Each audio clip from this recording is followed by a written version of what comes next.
Jo no sé si utilitzeu els serveis, perquè jo sí. Jo truco per telèfon, jo intento que em contestin, hi ha gent que ho fa també, no jo sola, i no hi ha resposta.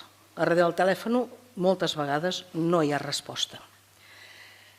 Aquí l'únic que s'està demanant, crec jo, és quelcom que no està en esquena Palamós. És un moviment que està sent generalitzat, que està arribant a organismes més enllà de l'àmbit municipal, on s'està qüestionant que ja no correspon, ja no toca mantenir la cita prèvia perquè no està resolent les necessitats del ciutadà, i aquí estem per atendre els ciutadans, i per tant el que s'està plantejant és quelcom diferent que pot passar per un tema mixta o pot passar que hi hagi uns tràmits que siguin obligatoris per cita prèvia i altres que no.